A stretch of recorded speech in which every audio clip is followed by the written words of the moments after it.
On the line with us is Professor Richard Wolff, the economist, co-founder of Democracy at Work, author most recently of Capitalism's Crisis Deepens, Essays on the Global Economic Meltdown.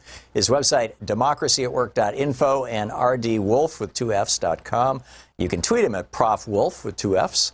And Professor Wolff, welcome back to the program. Thank you, Tom. Glad to be here. As we're seeing all these progressive victories, genuine progressive victories like we saw yesterday in New York State and frankly all around the country, I'm curious your thoughts on what the kind of the institutional holder at the moment of with some actual modicum of power, the institutional holder of the progressive movement, the Democratic Party. I think virtually all the members of the Congressional Progressive Caucus, for example, are members of the Democratic Party. None of them are Republicans, obviously. What should be the policy agenda of this new progressive wave that seems to be, even a larger sweep than the Democratic Party itself? Well, you would hope, even though I'm afraid that what I'm about to say is not the case, but you would hope that they could see what seems to me to be the writing on the wall, that the country is more and more splitting into halves, alternative or hostile to one another, and an increasingly acrimonious kind of state of our communications, and that the mass of people who were disaffected by the last 30 years of our economic system are basically choosing between a right-wing expression, if you like, of that perspective, which supports Trump, and whatever else you want to call it, Bernie Sanders movement or the progressive or more progressive wing. That seems to me to be literally proceeding. I don't find that surprising, since the growing inequality of the United States that I think is the root cause of why Trump was elected has only gotten worse since his election.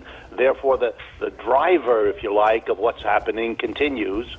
And my fear, though, is, and why I'm a little negative in this moment, is that I don't see the signs that the established Democratic Party has any understanding or any intention of accommodating what's happening. It seems to be doubling down in the hope that Mr. Trump will implode on himself, and everybody will then turn to them.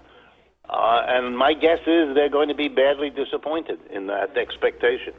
Yeah.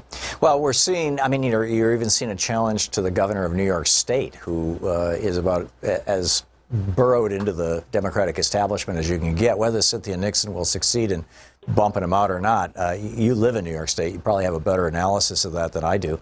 Well, I can tell you an interesting thing, which is Mr. Cuomo continuously acted until very recently as though he were the elephant and Cynthia Nixon was a mosquito, and he wasn't going to be irritated even in the slightest degree by this very dismissive. All of that changed, I think, about a month and a half ago, and now Mr. Cuomo is suddenly sprouting progressive sorts of wings, is out there denouncing Trump with a gusto that he didn't manage to generate in the earlier time. He's running a little bit nervous. He does have the machine. The same people who once said very loudly that there's a special place in that hot place down below for any woman who votes, who doesn't vote for a woman candidate, have found their way to ignore their own advice when it comes to Cynthia Nixon and Andrew Cuomo. One could say a lot about those things, but the machine wants him, he wants the machine, and that's their commitment. They're going to get the office because they live in a world where the last 50 years of a polite handing over of power from the Democrats to the Republicans and vice versa was the only thing that politics meant, and they want that to continue, and therefore they become blind to both the underlying forces and the political expression of those forces that show up in Trump, in Bernie, and now in these results. Yeah. I'm seeing increasingly in financial blogs and newsletters and whatnot concern about the flattening of the yield curve, the difference between what we pay for long-term, say 10-year treasuries, and what we pay for short-term treasuries, 6-month treasuries or 1-year treasuries. And of course, historically, you pay, or the Treasury Department would pay us if we bought these treasury bills, pay more for the long-term ones than the short-term ones, because when you buy a long-term one, you're tying your money up for 10 years. And so, if the economy gets really, really great and interest rates go up, you're in trouble, so you get this premium. And as that premium collapses for a bunch of different reasons, and maybe you could articulate some of those, with one single exception, ever since the end of World War II, every time the yield curve has inverted, that is, the 10-year treasuries have gotten cheaper than short treasuries, it has heralded a major recession. It happened before 2000. It happened in 2007. It happened in '87 in the big crash on Reagan. I mean, over and over again. What are your thoughts on this? What is causing this, and to what extent is this an indication of the limits of the Fed's ability to keep the baling wire and bubble gum in place to hold this economy together? Well, I think the key answer is to pick up from the very last thing you said. The larger historical situation is, and this I think is at the root of much of what goes on in the United States politically these days. We are in a period when the American dominance of the global economy, which is about 100 years old, it really came into its own after World War I, is fading. And you can dance and you can jump up and down and you can tell yourself every story you want, but that's the underlying reality. The Europeans have recovered from 2 world wars. The Chinese are the star story of the last 40 years. The rest of the world is arriving, if you like, into a modern economic role to play.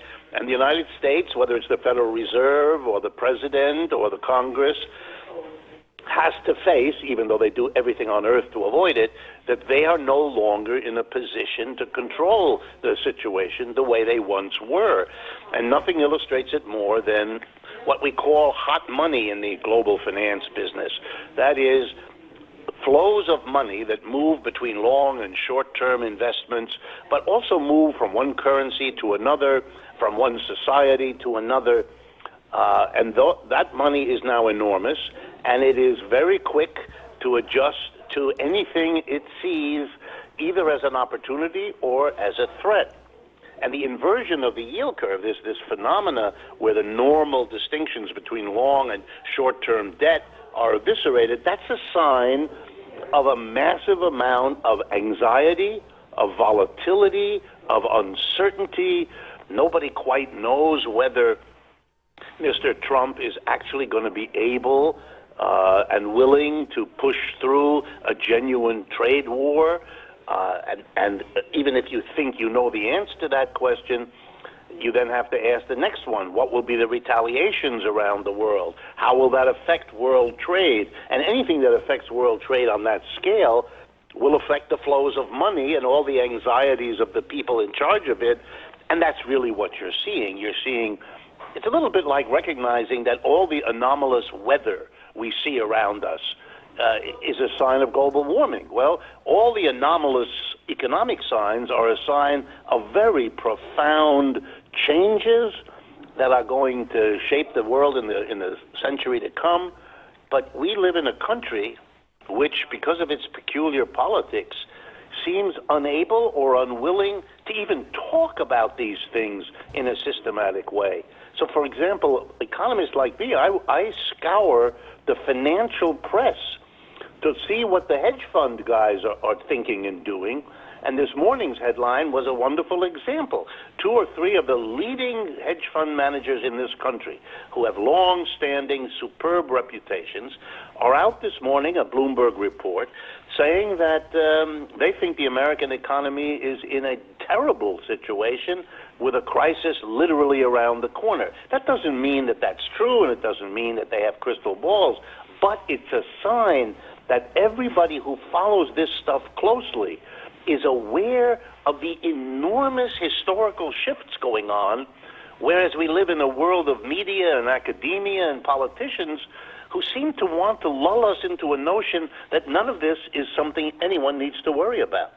Yeah, and this is not a healthy thing. No, we have about dangerous. We have about 30 seconds, sir, until we're going to hit a hard break here. Your thoughts on what people should be paying attention to in the next week? I think they ought to pay a great deal of attention to the response of the Chinese government and of the Europeans to what Mr. Trump is seeming to be determined to do.